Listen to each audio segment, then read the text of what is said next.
guérir. Esprit de Dieu, envoie le feu, envoie le feu, envoie le feu. Viens nous guérir. Esprit de Dieu, envoie le feu, envoie le feu, envoie le feu. Moi que vous voyez devant vous, je sors d'une grave maladie. J'avais un cancer au sein. Les jours où on me l'a annoncé, je me portais très très bien. Je suis sortie de chez moi. Ma fille qui est infirmière au CHR m'a appelé pour me dire « Maman, on te demande dans la mammographie, tu as dépassé ton jour de rendez-vous de tous les ans. » Je suis allée, j'étais bien gaie et tout. J'arrive là-bas, on me fait la mammographie, chose à laquelle je ne me suis jamais attendue.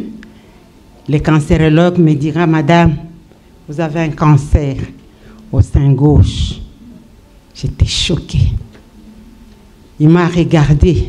« Vous ne dites rien. » J'ai dit « Les mots me manquent. Dites quelque chose. » J'ai dit « Non. Je suis dépassée. Un cancer à mon sein gauche. » Il a commencé à me poser des questions. « Est-ce que vous avez tel malaise? » Rien du tout, docteur. Rien. Je me porte très bien. Mais dites quelque chose. J'ai dit, je n'ai pas de mots.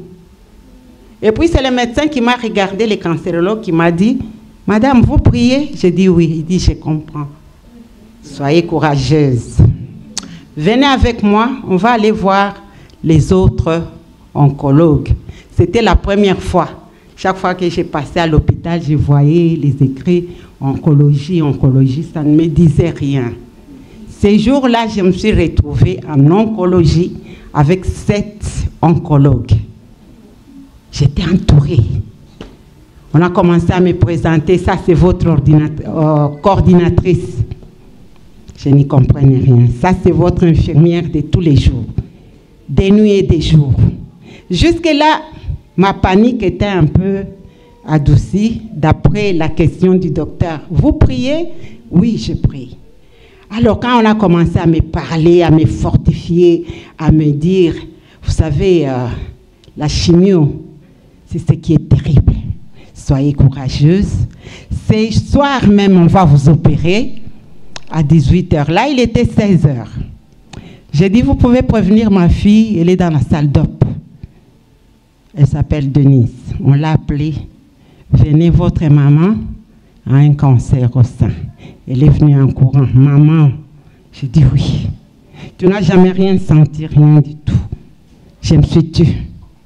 Les médecins se sont acharnés à me poser des questions. J'étais loin, perdue. Et puis les larmes ont commencé à couler. L'un des cancérologues m'a dit, mais madame, vous avez dit que vous priez, non? Pourquoi vous vous relâchez comme ça? J'ai dit, docteur, je suis dépassée. Il dit, non, calmez-vous.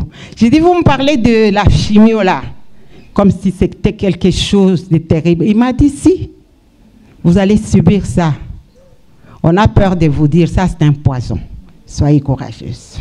On vous opère aujourd'hui à 18h.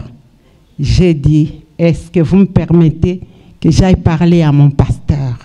C'est qui? J'ai dit, c'est papa Daoud. Ah, Saint-Moulin, oui. Ils m'ont permis. Je suis allée avec ma fille. À l'époque, on priait tous les mardis pour les malades. Quand nous sommes arrivés, papa Daouda venait de terminer la prière pour les malades. J'ai crié, papa Daouda, je suis là. Que ne partez pas, que tout le monde revienne. Il a dit, qu'est-ce qui se passe, maman Suzanne? J'ai dit, j'ai un cancer au sein. Il était calme, lui. Il m'a dit, calme-toi. Il a dit aux mamans, aux frères, rentrez, rentrez. Ils sont rentrés. Qu'est-ce qu'il y a? Qu'est-ce qu'il y a?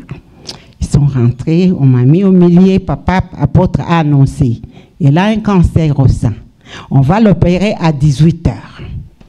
Là, il était déjà dans les 17h. On a prié pour moi, on a prié pour moi. Après, Papa apôtre m'a dit, je vous accompagne à l'hôpital. J'ai appelé mon fils, l'aîné de mes enfants, qui était à Liège. Il est arrivé avec les autres, avec Papa Daouda. Nous sommes allés à l'hôpital. Là, il m'a dit, est-ce que je peux voir les cancérologues en question? J'ai dit, oui, oui, il est là. Papa Daouda s'est approché. Il lui a parlé, il a dit, oui, madame a un cancer. On va l'opérer, mais il n'y aura pas d'ablation de sein.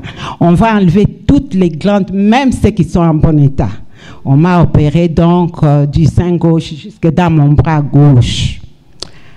Papa Daouda est resté pendant l'opération et puis il est rentré. Moi, j'étais endormie parce que c'était sous anesthésie générale.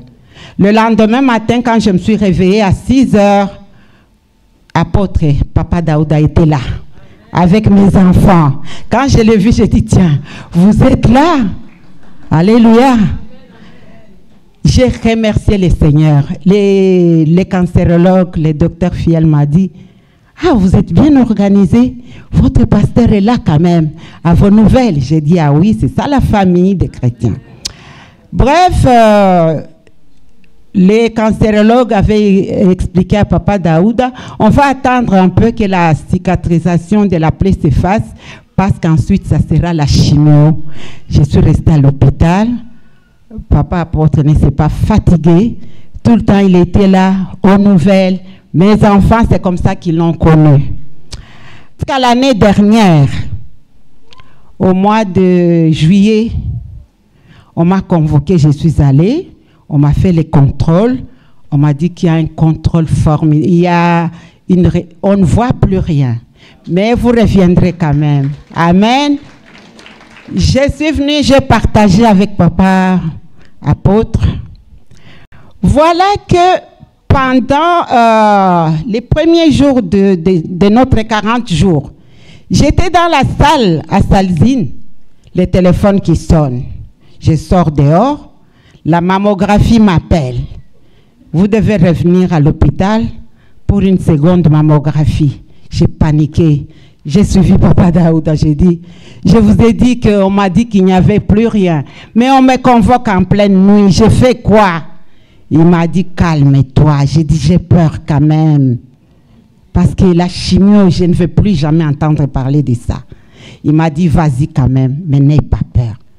Bon, je suis rentrée, ma fille qui est infirmière là-bas a répété la même chose. J'ai dit, mais Denise, je ne peux pas y aller quand même la nuit.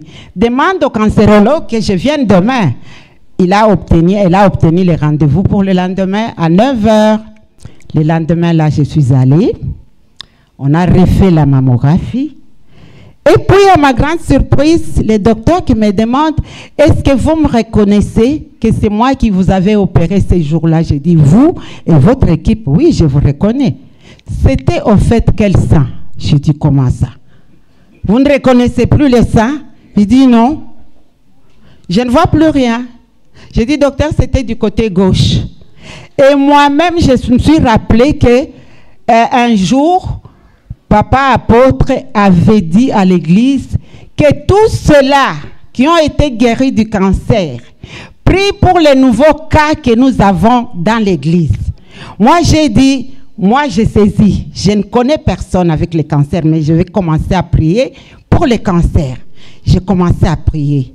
Quand on m'a opéré, le cancérologue m'avait prévenu que la peau noire développe les kéloïdes.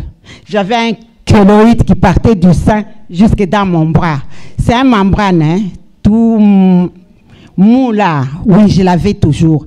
Alors, quand le docteur a commencé à chercher, il commençait à transpirer, il était devenu nerveux, il a appelé une cancérologue et il dit, Karine, viens un peu, je ne comprends plus rien. Quel est le sein qu'on avait opéré? Il dit, mais c'était du côté, elle a pris les dossiers, c'était du côté gauche. Il dit, mais non, madame, qu'est-ce que vous avez fait? J'ai commencé à transpirer. J'ai dit, docteur, le cancer est revenu. Il dit, non, c'est plus, c'est grave, ça c'est un miracle. On ne reconnaît plus les seins qu'on avait opérés, même la kéloïde a disparu. Moi-même, je me suis touchée. J'ai dit, papa apôtre avait dit de prier pour les nouveaux cas de cancer. Les kéloïde était parti. Et le docteur, le cancérologue a appelé les autres collègues. Vous reconnaissez la dame? Mais oui, oui, on la reconnaît. Le cancer disait, regardez-la. Il n'y a plus rien. Je vous assure, tous les cancérologues présents, ils ont même oublié les produits qu'ils avaient mis sur moi. Ils me tenaient dans leurs bras. Priez pour nous. Priez pour nous, madame. Venez prier pour les nouveaux cas de cancer. Ça, vous êtes une miraculée, vous. Vous êtes une miraculée. Et tout ça, je tenais papa apôtre au courant. J'ai dit, je suis tout le temps rappelée à l'hôpital. Je suis rentrée 2, 3 fois. Le message était, venez. Priez pour cette personne, elle a le cancer. Priez pour cette jeune dame, elle a le cancer. Alléluia. Mon message final est que, mes frères bien-aimés, mes sœurs, si vous passez par le cancer, mettez Dieu en exergue. Papa Daouda m'a beaucoup il m'a beaucoup soutenu, même au téléphone. Mais un jour, Papa Daouda m'a dit, tu sais, tu vas guérir. Tu n'as rien caché. Toi, tu proclames tout ton cancer. Il y a d'autres qui cachent, mais toi, tu vas guérir. Amen. Alors, c'était pour fortifier tous mes bien-aimés qui sont dans ces cas-là. Dieu est vivant.